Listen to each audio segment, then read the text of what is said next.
यहाँ पे?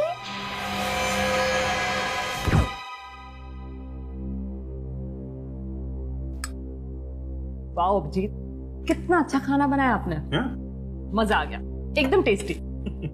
Thank you very much. वैसे आपने एसीपी सर और दया सर को क्यों नहीं बुलाया? हाँ, अरे उन्हें क्यों बात, वो लोग कितनी बार आ चुके हैं यहाँ पे, मेरे हाथ का खाना खा चुके हैं। दया तो पूरा खाना खा जाता है, मेरे लिए नहीं बचता है। बहुत अच्छा बनाता हूँ ना मैं खाना, इसलिए सोचा कि इस बार सिर्फ आपको अकेले खाना खिलाओ।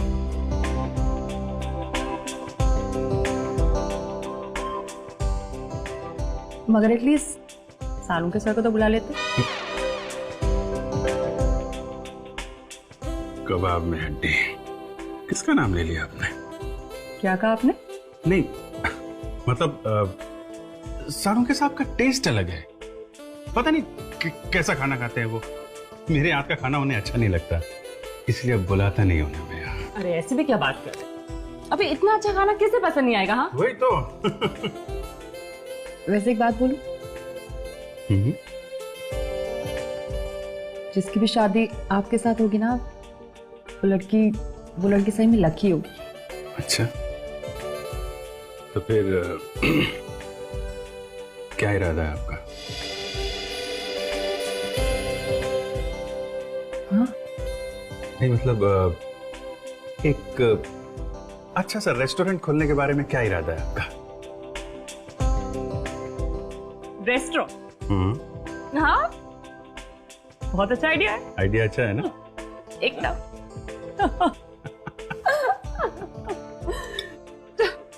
चलो मैं खाना हो गया, मैं प्लेट लग देती हूँ किचन में। नहीं रहने दो, सुबह भाई आएगी रख देगी। नहीं एटलीस्ट ये बचा हुआ खाना तो रख दूं 10। नहीं आप मत रखिए, मैं रख देता हूँ। It's okay Abhijit, no formalities. लाइए। नहीं आप हमारी मेहमान हैं, आप नहीं, मुझे दीजिए, मैं रखता हूँ। अभिजीत, अरे नहीं, आप छोड़िए, मैं करता हूँ। अभिजीत नहीं आप छोड़िए। आप अभिजीत, कम ऑन। छोड़िए आप। नहीं मतलब ये, अरे यही रख दो, बाहर रख दो। हाँ? मैं रख दूंगा ना। अरे हाँ बाबा। अरे उसको मत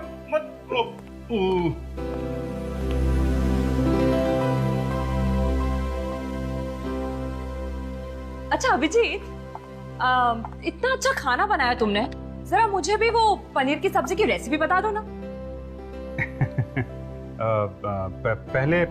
पहले आप गैस ऑन करो, फिर उस पे बर्तन चलाओ, फिर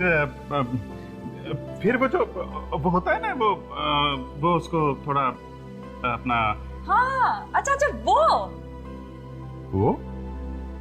ये क्या ये? हाँ ये तो होटल का डिब्बा है। वही मैं कह रहा था कि फिर आप फोन निकालो, होटल में फोन डायल करो, होटल से खाना मंगाओ, गैस में गरम करो। और वेरी स्मार्ट। हाँ तो क्या है ना, अभी खाना बनाना आता नहीं है, शादी के बाद सीख जाऊंगा। अब हेलो, खून हो क्या? कहाँ पे?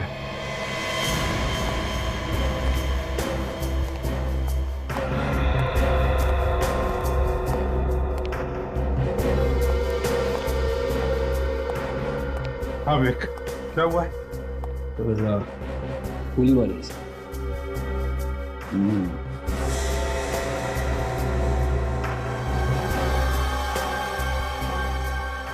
गन पाउडर दे रहे हैं, इसका मतलब है गोली एकदम नजदीक से मारी है। वैसे यहां पर जगह भी तो नहीं, गोली नजदीक से ही मारी है। अच्छा, गोली चलने की आवाज सुनी? पूछा तुमने किसी को? नहीं सर, किसी ने कोई आवाज नहीं सुनी। लड़की के बारे में कुछ पता चला? हाँ सर, बिल्डिंग वाले कह रहे कि इसका नाम रेखा था सर। इस फ्लैट में किराए पे रहती थी। अच्छा विवेक सर, जिस तरह से इस लड़की की लाश पड़ी है, ये लड़की नीचे से ऊपर सीढ़ियां चढ़कर आ रही थी जब खूनी ने उसे करीब से गोली मार दी, हाँ सर, शायद ये लड़की कहीं बाहर से आ रही हो। वन मोमेंट सर, ये लड़की का पर्स यहाँ नीचे पड़ा हुआ है और ये लड़की का मोबाइल यहाँ नीचे पड़ा हुआ है। और ये गोली? सर गोली यहाँ नीचे पड़ी हुई थी सर। ठीक है, दूसरी लाश कहाँ पर है? सर इस घर में।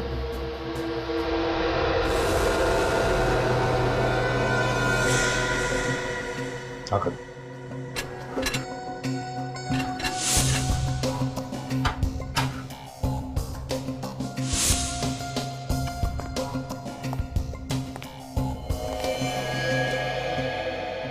अभिजीत, सर कुछ पता चला ये सब कैसे हुआ? सर मैंने पड़ोसी से बात की है, किसी को भी खून के बारे में कुछ पता नहीं है। और ये औरत यहाँ पे अकेली रहती थी। अकेली? मतलब कोई नौकर चाकर कोई नहीं? नहीं सर, सुना है तो बेटे हैं इसके। तो उन बेटों को खबर कर दी? हाँ सर, फोन करवा दिया। वैसे ये औरत इस पूरी बिल्डिंग की मालकिन थी सर। अच्छा, मतलब ये औरत रईस थी? कहीं लुटेरों ने पैसों के लिए तो खून नहीं किया इसका? सर जिस तरीके से ये सामान बिखरा पड़ा है, ये यहाँ पे डंडा पड़ा हुआ है सर, खून है। ऐसा लगता है कि लुटेरों का और इस औरत का काफी झगड़ा हुआ होगा। बाद में लुटेरों ने इसे गोली मार दी। हाँ, ये देखो। और फिर इस बेचारी औरत को मारने के बाद जैसे वो यहाँ से भागने लगे तो सामने सीढ़ियों पर से वो लड़की आ गई, बस उसे भी गोली मार दी। मगर एक बात अजीब है सर, यहाँ पे किसी ने भी गोली चलने की आवाज नहीं सुनी। हाँ वही तो। ये साइलेंसर तो नहीं लगा गन पर? सर लुटेरों ने गन पे साइलेंसर, ये लुटेरे लोग तो गन अपने बचाव के लिए रखते हैं सर, जहां जरूरत पड़ी अचानक फायर कर दिया। साइलेंसर लगा के लूटने आए हैं, ये बात जरा हजम नहीं हो रही है सर। और तो और यहाँ देखो, इस कमरे में बिल्कुल सब कुछ ठीक ठाक है, दरवाजा भी ठीक ठाक है। इसका एक ही मतलब है अभिजीत कि जिसने भी इस औरत को मारा है वो सिर्फ लूटने के इरादे से नहीं आया था, इस औरत को मारने के इरादे से ही आया था। लूटना तो हमें गुमराह करने के लिए, और फिर खूनी को देखा कैसे नहीं किसी ने। एक काम करते हैं अभिजीत, दोनों लाशों को फोरेंसिक लैब भेजते हैं, इस बिल्डिंग में रहने वालों से पूछताछ करते हैं। तुम सभी इसी बिल्डिंग में रहते हो ना? है? और इस बिल्डिंग में दो खून हुए और किसी को कुछ पता भी नहीं चला। सर किसी दूसरे के घर में क्या हो रहा है हमें कैसे पता सर? कम से कम गोली चलने की तो आवाज सुन लेते, या वो भी नहीं सुनी? नहीं सर, हमें गोली की आवाज सुनाई नहीं दी। तुम वॉचमैन हो ना यहाँ के? है? तो फिर इस बिल्डिंग में कौन आता है कौन जाता है, इस पर नजर रखने का काम तुम्हारा है ना? नहीं सर, मुझे कुछ नहीं मालूम सर। ये बताओ कि बिल्डिंग की मालकिन कितने बजे आई थी? मालकिन 2 बजे के करीब बाजार से आई थी। हर बुधवार और शनिवार को बाजार जाती थी। तुम हरीश हो ना? तुमने रेखा की लाश देखी पहले? जी सर। कितने बजे देखी? 2:25 सर। जब मैं घर से निकला बाहर जाने के लिए तो रेखा की लाश सीढ़ियों पे पड़ी हुई थी सर। तुमने वहां से किसी को भागते हुए वगैरह देखा? नहीं सर। वैसे तुम रेखा के घर के ठीक बाजू वाला फ्लैट मेरा है सर। और गोली चलने की आवाज तुमने भी नहीं सुनी? नहीं सर। कहीं तुमने तो कुछ गड़बड़ नहीं किया? नहीं सर, ये क्या कह रहे हैं सर आप? मैंने तो जैसे ही लाश को देखा शोर मचा दिया था सर। तभी सब ये पड़ोसी लोग इकट्ठा हो गए थे सर वहाँ। और बिल्डिंग की मालकिन के खून के बारे में कैसे पता चला आप लोगों को? सर बिल्डिंग के लोग सब जमा हो गए थे सर, लेकिन मालकिन ही घर के बाहर नहीं आए, इसलिए हमें शक हुआ सर। तब अंदर जाकर तुम लोगों ने देखा? हाँ सर, अंदर बहुत सामान बिखरा पड़ा था, नोट भी बिखरे पड़े थे सर। लगता है पैसों की वजह से ही उनका खून हुआ होगा। सर हर महीने की 3 तारीख से 5 तारीख के बीच में उनके पास पैसे आते थे सर। बहुतों को उन्होंने ब्याज पे पैसे दिए थे। हो सकता है सर कि जायदाद के लिए उनके बेटों ने ही अपनी माँ का खून कर दिया। ये बेटे कहाँ पे रहते? पता नहीं सर अभी कहाँ रहते हैं। पहले ये लोग एक साथ ही रहते थे, हमेशा झगड़ते रहते थे। एक दिन मालकिन ने उन लोगों को घर से निकाल दिया तो बहू बेटे के साथ कहीं चले गए। और ये रेखा क्या अकेली रहती थी या उसके साथ और भी कोई था? रेखा मैडम इसी बिल्डिंग में रहती थी किराए पर 6 महीने से। अच्छा, उसके परिवार वालों के बारे में कोई कुछ जानता है? सर रेखा मैडम रोज 5 बजे आती थी काम से, पता नहीं आज कैसे जल्दी आ गई। मुझे लगता है मौत खींचकर लेके आई थी उन्हें। आज जल्दी आ गई? कितने बजे? मालकिन के आने के 10-15 मिनट बाद आ गई थी। इस वक्त मैं खाना खाने गया था सर। सर ये बिल्डिंग की मालकिन यहाँ पे आई थी 2 बजे। बुढ़ी औरत सीढ़ियाँ वगैरह चढ़ के ऊपर गई होगी, ताला वाला खोला होगा तो 4-5 मिनट चले गए होंगे। हाँ, फिर घर के अंदर जाकर सांस ली होगी, पानी पिया होगा और 5 मिनट गए होंगे। तो ऐसा लगता है कि बिल्डिंग की मालकिन 2:10 तक तो ठीक ठाक थी।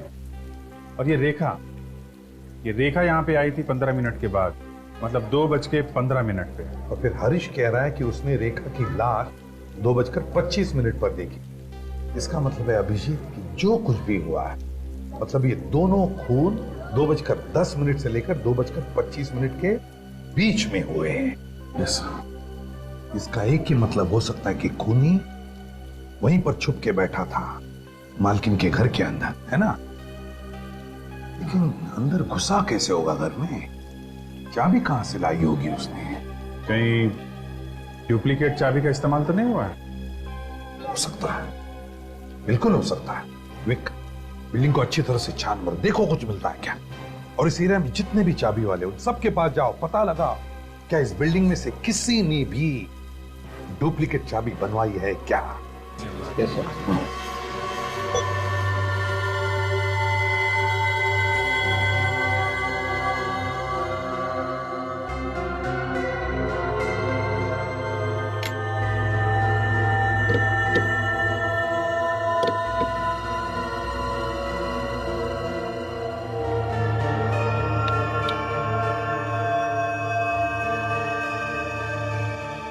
बॉस, दोनों लाशों के घावों की चौड़ाई लगभग समान।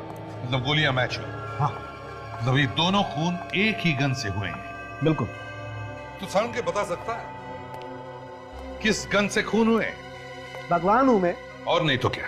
अरे यार, मैं सिर्फ कैलिबर की बात बता सकता हूं। तेरा कैलिबर मुझे भी पता है साळुंखे। बॉस, मैं सिर्फ गन के कैलिबर की बात कर रहा हूं। ये .32 कैलिबर की गन है। ये हुई ना बात है?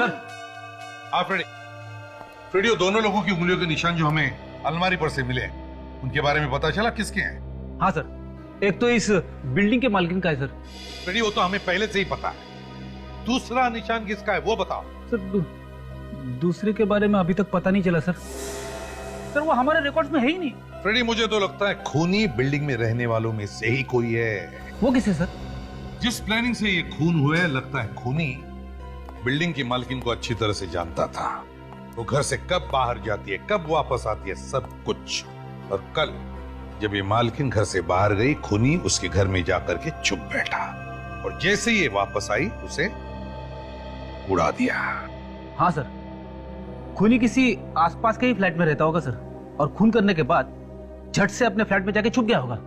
हाँ, जैसे हलचल मची खून होने के बाद वो लोगों में शामिल हो गया और निकल गया। तब जहाँ पे खून हुए थे उस बिल्डिंग की छत पे ये जला हुआ कपड़ा मिला था। किसी ने कपड़े जलाने की कोशिश की थी वहां पे।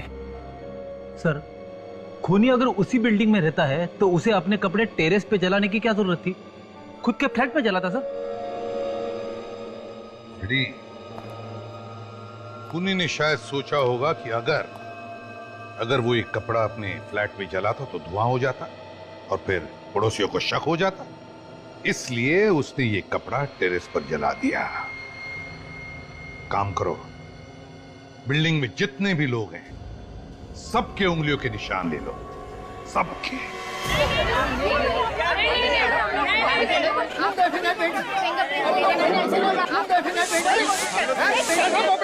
सॉरी सर, वही कोशिश कर रहे हैं। देखिए, आप प्लीज यहाँ रुकिए, आपको लाइन में खड़े रहना पड़ेगा। नहीं सर, आई एम सॉरी। देखिए,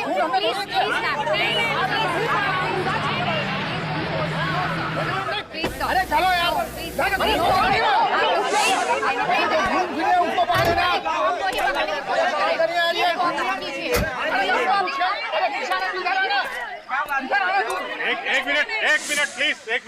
एक मिनट शांत हो जाइए। सर, ये लोग उंगलियों के निशान देने से मना कर रहे हैं। क्या बात है, आप लोग अपने फिंगरप्रिंट्स क्यों नहीं दे रहे? लेकिन जब हम लोगों ने खून किया ही नहीं है तो क्यों दे अपनी उंगलियों के निशान? आप लोग बेवजह क्यों परेशान कर रहे हैं हमें? हम लोग आपको परेशान कर रहे हैं? हम जो कुछ भी कर रहे हैं आप लोगों के लिए कर रहे हैं, आपकी हिफाजत के लिए कर रहे हैं। हम सिर्फ ये चाहते हैं कि गुनहगार को सजा मिले, कोई बेगुनाह ना फंस जाए बीच में। और अगर आप लोगों ने कुछ किया नहीं है तो क्यों परेशान है आप लोग? क्यों डर रहे हैं, हैं? आप हम पे इल्जाम लगा रहे हैं, सीआईडी पे इल्जाम लगा रहे हैं। अरे सीआईडी कोई जादूगर थोड़ी ना है, चुटकी बजाय और खूनी सामने आ गया। केस सॉल्व करने के लिए हमें आपकी मदद चाहिए। दिन रात अपनी जान की बाजी लगा के आप लोगों के लिए काम करते हैं हम लोग। सुबह जब घर से निकलते हैं तो मालूम नहीं रहता है शाम को वापस घर आएंगे कि नहीं, और आपको परेशानी हो रही है। ठीक है, मत दीजिए फिंगरप्रिंट्स, नहीं चाहिए, नहीं चाहिए। लेकिन याद रखना, कल आपके साथ ऐसा होता है, आपके घर में कोई खून होता है और दूसरा कोई आपकी मदद के लिए सामने नहीं आता है, तो आप लोग हमारे पास मत आना। चलो काजल। सर मैं तैयार हूँ। मैं तैयार हूँ सर।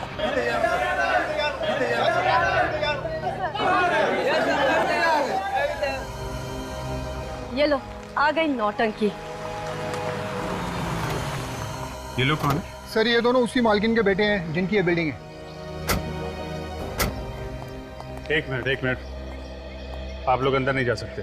हमें अपनी माँ को देखना है, प्लीज हमें जाने दीजिए। देखिए, अगर आपको माँ को देखना है तो आप लोगों को फॉरेंसिक लैब जाना पड़ेगा। बॉडी फॉरेंसिक लैब जा चुकी है। सर, सभी लोगों के फिंगरप्रिंट्स ले लिए। Very good. एक काम करो, इन लोगों को भी फॉरेंसिक लैब भेज दो।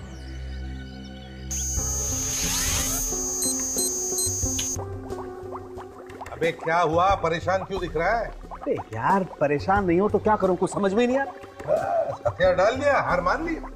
ये किसने कहा हार मान लिया, हथियार डाल दिए?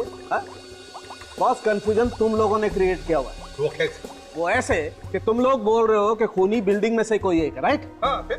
लेकिन यहाँ किसी की उंगलियों के निशान ही मैच नहीं हो रहे। तो क्या हमने ऐसे ही हवा में बोल दिया? मैं ये बात नहीं कह रहा हूँ। तो फिर? नहीं कह रहा हूँ, हो सकता है तुमसे कोई गलती हो गई हो यार। कैसी गलती? अब ये मैं क्या बताऊँ कैसी गलती यार, ये तो तुम ढूंढो ना। मेरे जो सामने आया वो मैंने बता दिया कि कोई फिंगरप्रिंट मैच नहीं हो रहा है, दैट्स इट। तो ठीक है, ढूंढ लेंगे हम। हाँ ढूंढो ना। और क्या? हाँ आइए प्लीज, आप सब यहीं पे रुकिए। सर, मालकिन के बेटे अपनी माँ को आखिरी बार देखना चाहते हैं। तारिका, दिखाओ जरा।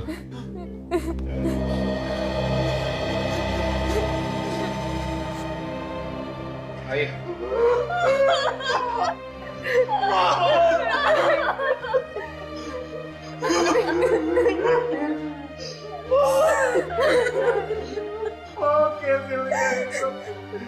जिसने हमारी माँ का खून किया मैं छोड़ूंगा नहीं उसको।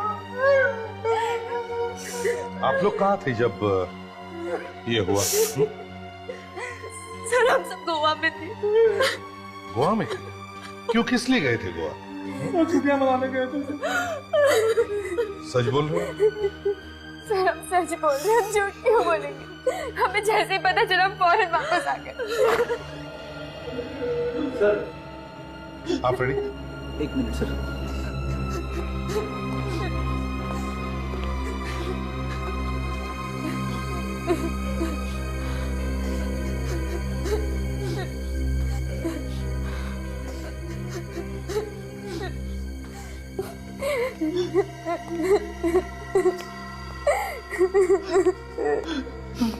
तारिका, इन सब की उंगलियों के निशान ले लो। हमारे लोग निशान पर क्यों सर? झगड़ा करके अलग अलग रह रहे थे ना तुम अपनी माँ से। हो सकता है माँ का खून तुम दोनों बेटों ने किया। लेकिन हम लोग तो गोवा में थे। सर हम क्यों करेंगे अपनी माँ का खून सर? अगर तुमने अपनी माँ का खून नहीं किया है तो फिर डर किस बात का? ये तो अपनी उंगलियों के निशान। तारिका, ले लो इनके निशान।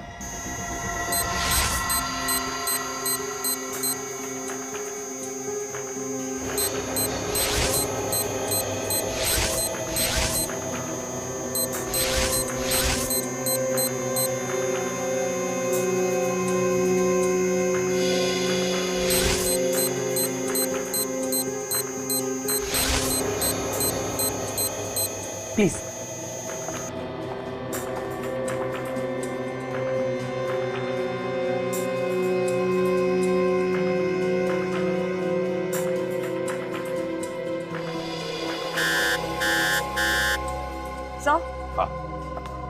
सर, इनमें से एक इंसान की उंगलियों के निशान मैच हो गए।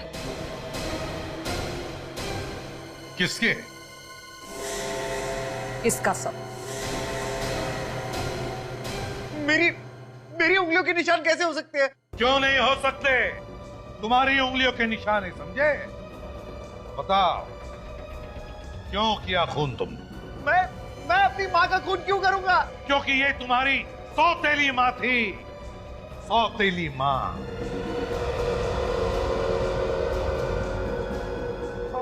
वो मेरी सौतेली माँ थी, मेरी सौतेली माँ थी, लेकिन मैं उनसे बहुत प्यार करता था। मैंने उनका खून नहीं किया है सर, मैंने खून नहीं किया है। ये आप क्या कह रहे हैं भैया? यही सच है दीपक, यही सच। माँ ने मुझे मना किया था क्योंकि वो नहीं चाहती थी कि तुम्हें यह एहसास हो कि हम दोनों सौतेले हैं।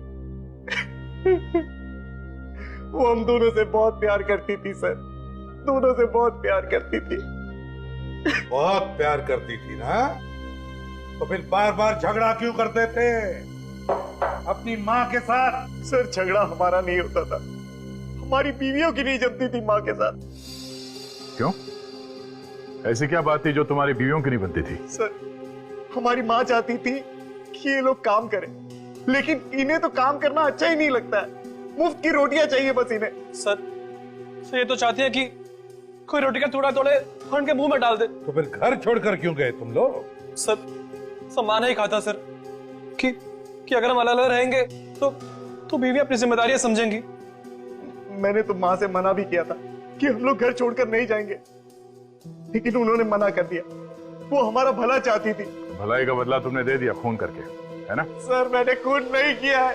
बार बार झूठ बोलने से सच साबित नहीं होता, समझे? सबूत झूठ नहीं बोलते।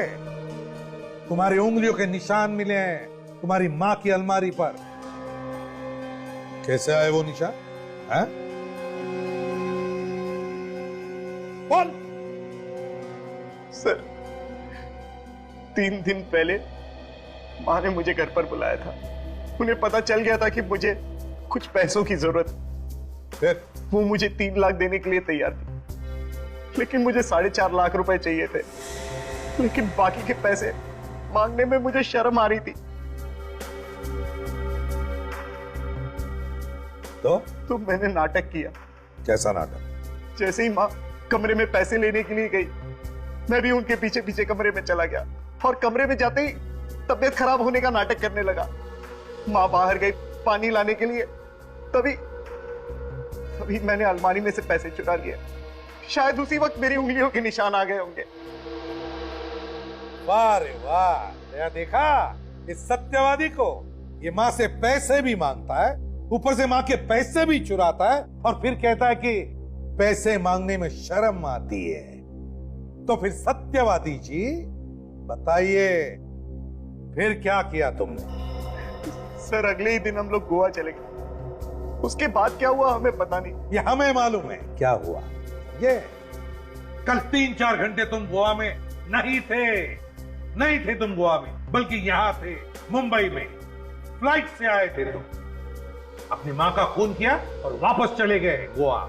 नहीं सर, मैं गोवा से मुंबई आया था, लेकिन मेरे पार्टनर के कहने पर। उसे मुझसे कुछ इंपॉर्टेंट पेपर्स पर साइन कराने थे। यही सच्चाई है सर। आप चाहे तो मेरे पार्टनर को फोन करके पूछ सकते हैं। फिर भी आपको लगता है कि मैंने खून किया है तो मुझे फांसी पर चढ़ा दीजिए, लेकिन मैं अपनी माँ का कातिल नहीं हूं सर। मैंने अपनी माँ को नहीं मारा है। एक सगी माँ से ज्यादा प्यार करता था मैं उनसे, सगी माँ से ज्यादा प्यार करता था मैं उनसे। सर भैया सच कह रहे हैं सर, वो माँ का खून नहीं कर सकते। तो वो तो माँ से बहुत प्यार करते थे सर। ये तो हम पता लगा ही लेंगे, समझे?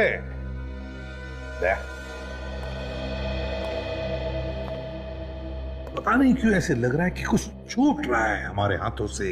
इस केस में कुछ तो छूट रहा है।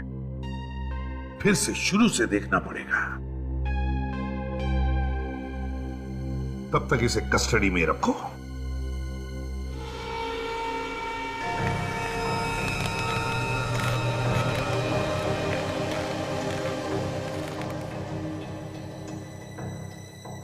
बिल्डिंग में दो दो खून हो गए पर पड़ोसियों को कानों कान खबर तक नहीं। क्यों, कैसे, खून किया किसने होगा? शायद ये लड़की कहीं बाहर से आ रही होगी। वैसे ये औरत इस पूरी बिल्डिंग की मालकिन थी सर। सर ये लड़की का पर्स यहाँ नीचे पड़ा हुआ है और ये लड़की का मोबाइल यहाँ नीचे पड़ा हुआ है।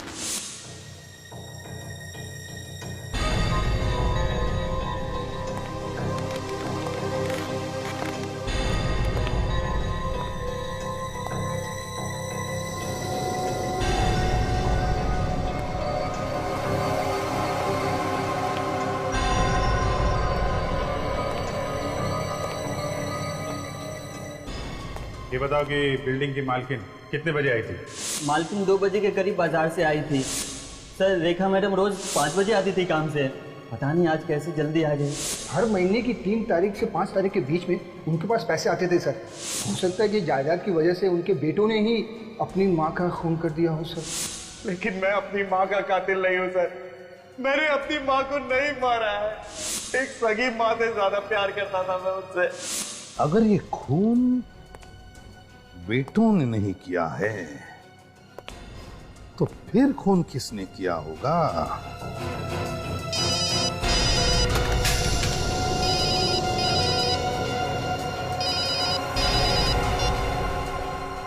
हाँ अभिजीत, अच्छा हाँ हाँ ठीक है, मैं तुम्हें बाद में फोन करता हूं। Okay okay.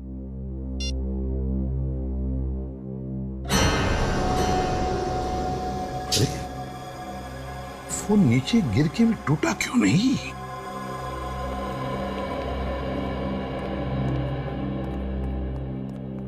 क्या हो सर, क्या बात है जो आपने रातों रात बुला लिया हमें? हमारे लिए रात क्या दिन क्या, बात ही कुछ ऐसी है। हुआ कैसे?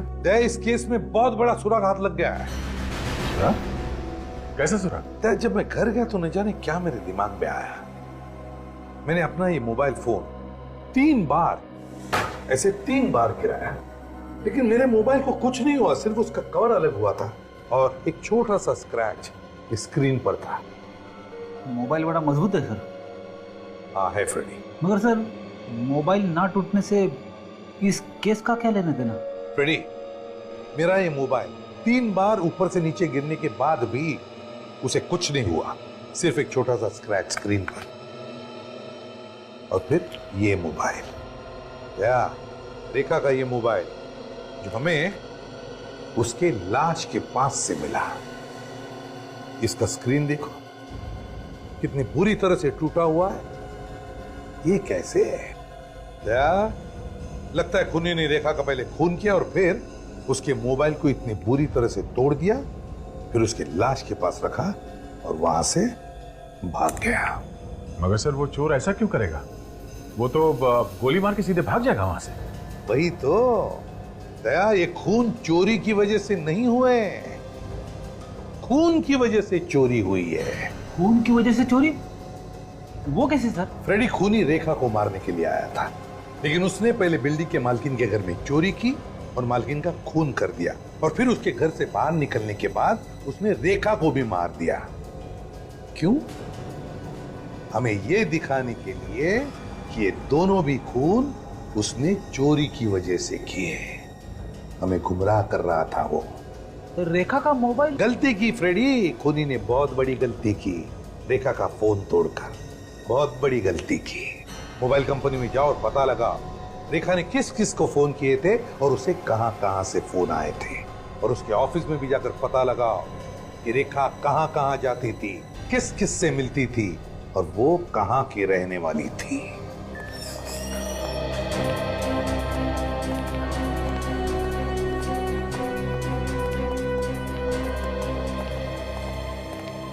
यस, कौन है आप लोग? सीआईडी। सीआईडी? जी हाँ। और आप कौन? जी मैं यहाँ का मैनेजर हूँ। क्या बात होगी सर, क्या हुआ? आपके यहाँ जो रेखा नाम की लड़की काम करती थी जी, अब वो इस दुनिया में नहीं रही। उसका किसी ने खून कर दिया। क्या? रेखा का खून हो गया? किसने किया रेखा का खून? अब खूनी को ढूंढ रहे हैं, इसलिए यहाँ पे आए। रेखा बहुत ही अच्छी लड़की थी ऑफिसर, बहुत ही मेहनती थी, सभी के साथ घुल मिल कर रहती थी। कब से काम करती थी वो यहाँ पे? 6 महीने हो गए थे। यहाँ पे उसका किसी से कोई लड़ाई झगड़ा था? सर, जिस लड़के ने आज तक किसी से ऊंची आवाज में बात तक नहीं की, उसका भला किसी से लड़ाई झगड़ा कैसे हो सकता है सर? अच्छा ये बताइए कि उसे काम पे किसने लगाया था यहाँ पे? मेरा मतलब है वो किसी का रेफरेंस लेके आई थी? नहीं सर, अपने आप आई थी, हमारा विज्ञापन देखकर। अच्छा, रेखा के बारे में आप और कुछ भी बता सकते हैं क्या? उसका बायोडाटा है हमारे पास, उसमें सभी जानकारियां हैं। मंगाइए बायोडाटा।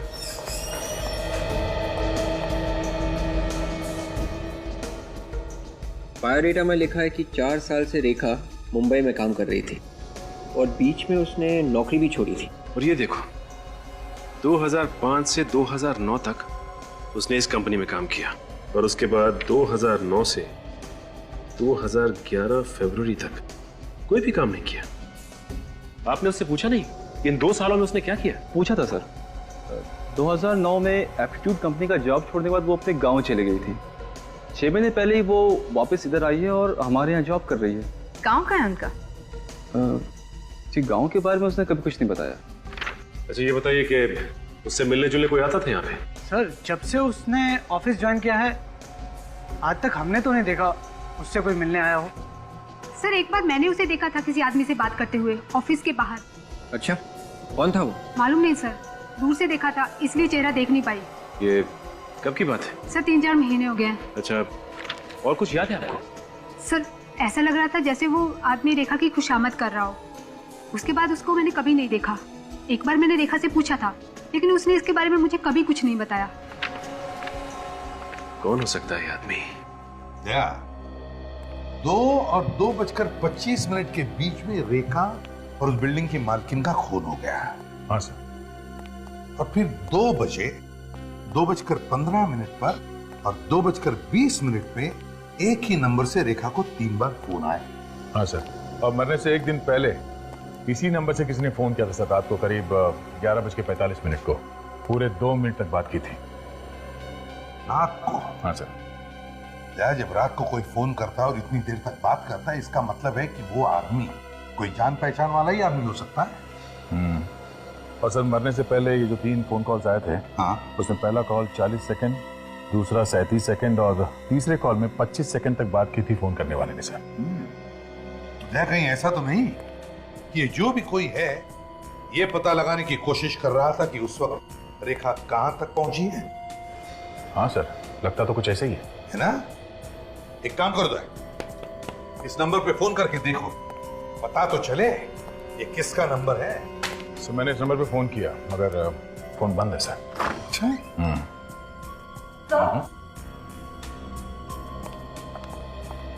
बोलिए, क्या बात है?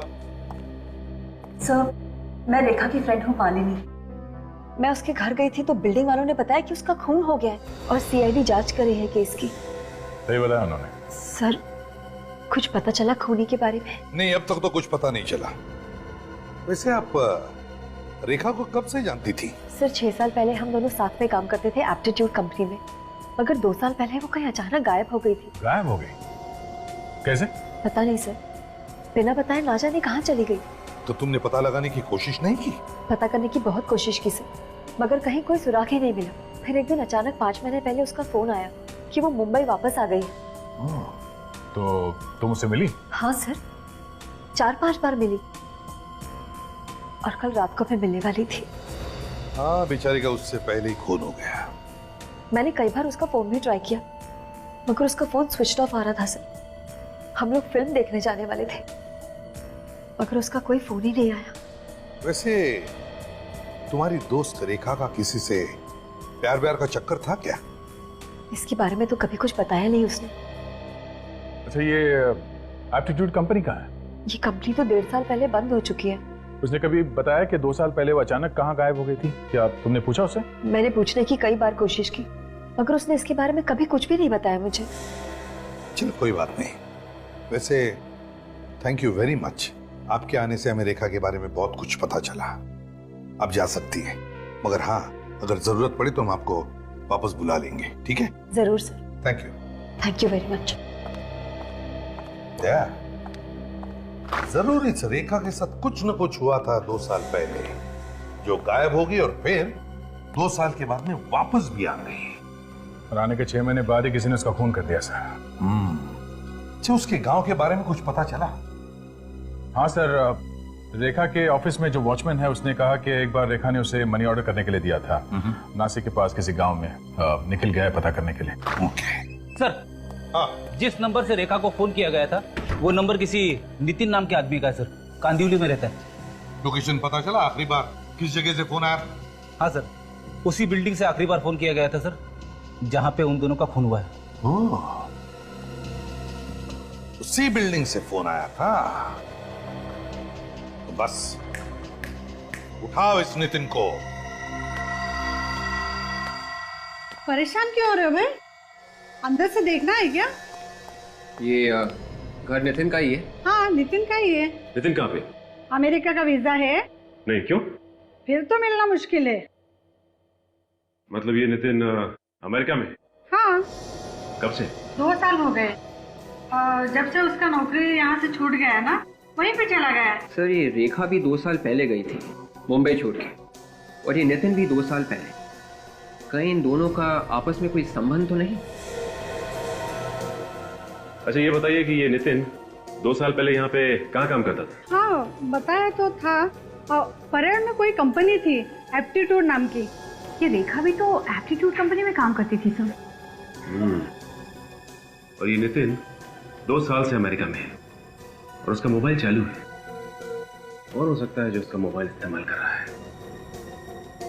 अच्छा, ये बताइए कि इस घर में और भी कोई रहता है क्या? हमें अंदर से घर देखना है। चाबी तो मेरे पास नहीं है, वो दोस्तों को देके गया। वो कौन है ये दोस्त? नाम क्या है उसका? नाम क्या बताया था उसने? हाँ, रजत है नाम उसका। सर, अभी तक सिर्फ एक ही नाम सामने आया है जिस पे शक किया जा सके, और वो है रजत, क्योंकि नितिन के घर की चाबी उसी के पास रहती थी और वही नितिन के नाम से मोबाइल कनेक्शन भी ले सकता था। रजत रहता कहाँ है वो ढूंढना पड़ेगा। सर, हाँ निखिल, क्या पता चला रेखा के बारे में? सर, रेखा नासिक के पास बराली गांव में रहती थी सर। अच्छा, और गांव से कुछ पता चला उसके बारे में? हाँ सर, वो शादीशुदा थी और अपनी माँ के साथ रहती थी गांव में। क्या रेखा शादीशुदा थी? हाँ सर, उसका 1.25 साल का एक बेटा भी है। बेटा भी है? ओह, इसका मतलब है यहाँ से काम छोड़ने के बाद वो मुंबई से गांव चली गई और वहां पे उसने शादी कर ली। नहीं सर, उसकी शादी यहीं पे हुई थी, मुंबई में। उसके पति ने उसको धोखा दे दिया था, इसलिए 2 साल पहले वो मुंबई छोड़ के नासिक चली गई थी। क्या, कैसे धोखा किया? सर, वो पहले से शादीशुदा था। अच्छा, इस रेखा के पति का नाम क्या है? सर, रजत। रजत? नितिन के दोस्त का नाम भी रजत है। कहीं नितिन का दोस्त और रेखा का पति रजत एक ही आदमी तो नहीं है? हो सकता है सर। इस रजत को अभी तक तो पता चल ही गया होगा कि रेखा की मौत हो गई है, तो अभी तक वो सामने आया क्यों नहीं? सर, उसी ने खून किया होगा रेखा का, फिर सामने कैसे आएगा? अच्छा, रेखा के गांव से पता चला ये रजत मुंबई में कहाँ रहता है? 2 साल पहले बोरीवली की आईसी कॉलोनी में रहता था वो। IC colony? चलो चल के देखते हैं कि रजत अभी भी वहीं पे रहता है या नहीं।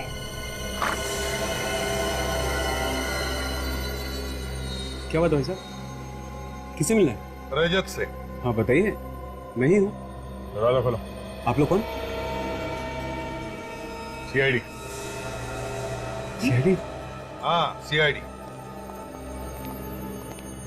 रेखा को जानते हो? रेखा? हाँ, रेखा जानते हो? अभी सब ड्रामा देखने का टाइम नहीं है हमारे पास। जानता है या नहीं? हाँ हाँ, वो जानता हूँ सर। उसका खून करके यहाँ पे आके छुप के बैठा तू?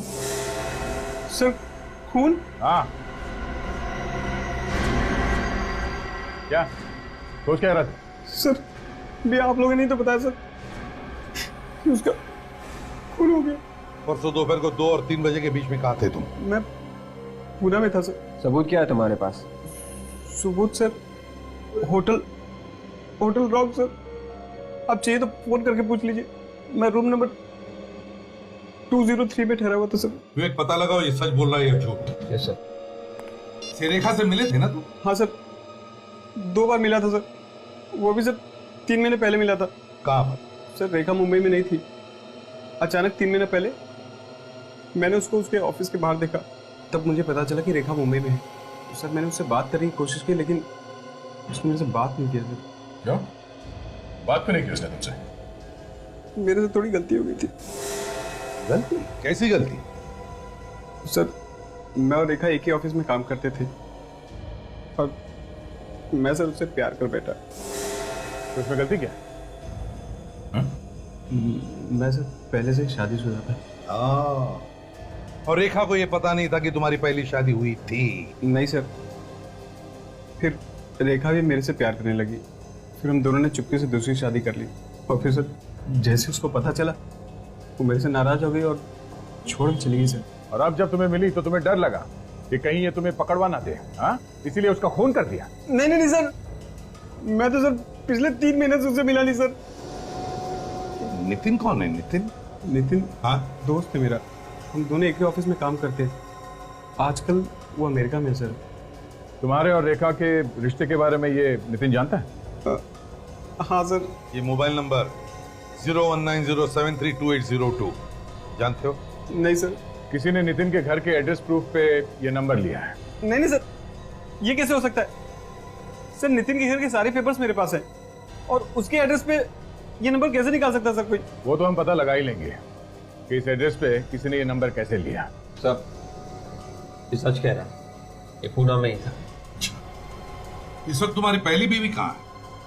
सर पता नहीं सर। मालूम नहीं? उसकी फोटो है तुम्हारे पास अभी भी?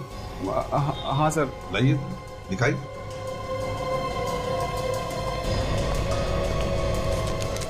सर ये मेरी पहली बेबी थी।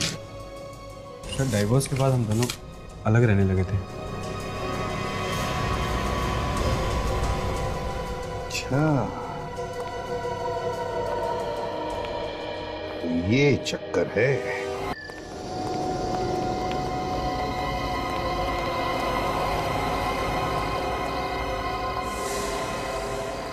दरवाजा तो खुला है, कोई तो अंदर होना चाहिए।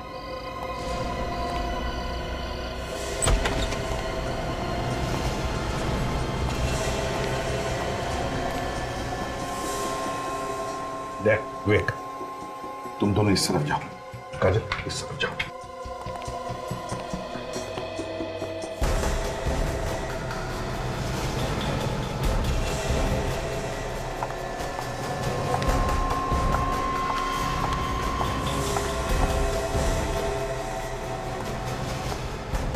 कहां भाग रही हो? मैं कहीं नहीं भागी सर, मैंने कुछ नहीं किया। तो फिर ऐसे चुपके क्यों भाग रही हो, एक गुनहगार की तरह? मैं सच कह रही हूँ सर, मैंने कुछ नहीं किया, मैंने कोई गुनाह नहीं किया। हाँ तो दिख ही रहा है, सर से लेके पांव तक शराफत में डूबी हो तुम।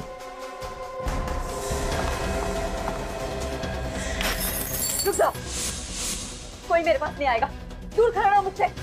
अगर कोई मेरे पास आया ना तो मैं अपने आप को जान से मार डालूंगी। नहीं मान ली। पागलपन छोड़ दो, हमारी बात मानो और अपने आप को हवाले कर दो हमारे। अगर कोई मेरे पास आया तो मैं सच में मार डालूंगी अपने आप को। छोड़ो मुझे। तुमने मारा ना रेखा को?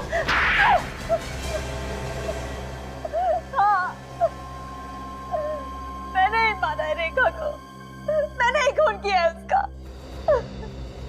क्या बिगाड़ा था उसने तुम्हारा? उसने मेरी पूरी जिंदगी नर्क बना दी थी। क्यों?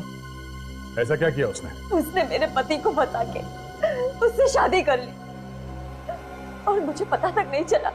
और जब पता चला तो रजत मुझे छोड़ के चला गया। मैंने तो उसी दिन कसम खा ली थी कि मैं रेखा से बदला लेके रहूंगी। तुम रेखा को पहले से ही जानती थी? नहीं, मैंने उसकी फोटो देखी थी रजत के पर्स में। फिर तुम्हें ये कैसे पता चला कि रेखा मुंबई में? एक दिन अचानक मैंने उसे अपने ऑफिस के बाहर देखा। कुछ लोगों से पूछने के बाद पता चला कि वो मेरी पास वाली बिल्डिंग में ही काम करती है। मैंने धीरे धीरे उससे दोस्ती कर ली और उसके घर आना जाना शुरू कर दिया और उसके बारे में हर जानकारी हासिल कर ली। और फिर तुमने जाकर उसकी घर की मालकिन से भी दोस्ती कर ली? हाँ, मगर मुझे एक दिन बहुत गुस्सा आया रेखा। वो क्यों? एक दिन मैंने रेखा और रजत को मिलते हुए देखा। मुझे लगा वो दोनों फिर से एक हो जाएंगे। अगर रेखा ने रजत को अपने बेटे के बारे में बता दिया तो वो उसे फिर से अपना डालेगा, यही सोच के मैं अंदर ही अंदर जलने लगी थी। ये कहानी तो हमने सुन ली। हाँ, ये बताओ कि रेखा को मारा कैसे? मुझे पता था कि उसकी मकान मालकिन हर बुधवार और शनिवार को 12 से 2 के बीच में मार्केट जाती है। और फिर शनिवार के दिन 12 और 2 बजे के बीच में तुम घर में घुसकर छुप गई है। मगर तुम्हें उस घर में घुसने के लिए चाबी कहां से मिली? हाँ? मैंने उसके घर की डुप्लीकेट चाबी बनवाई थी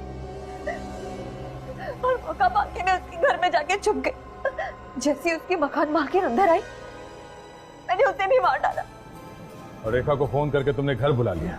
मैंने रेखा को पहले ही बोल दिया था कि आज हम फिल्म देखने जाएंगे, तुम आधे दिन की छुट्टी लेके आ जाओ, और वो तैयार भी हो गई। और फिर तुम हर 5 मिनट रेखा को फोन करने लगी, ये पता लगाने के लिए कि वो कहां पहुंची है।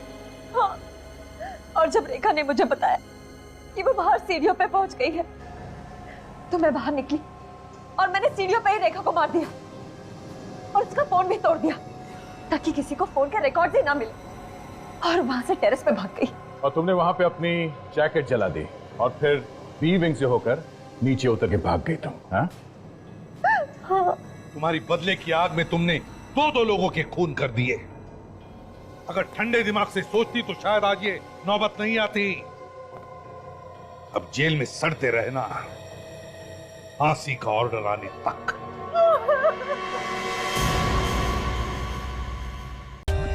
For more updates, subscribe to our channel, click the show links and enjoy watching the videos.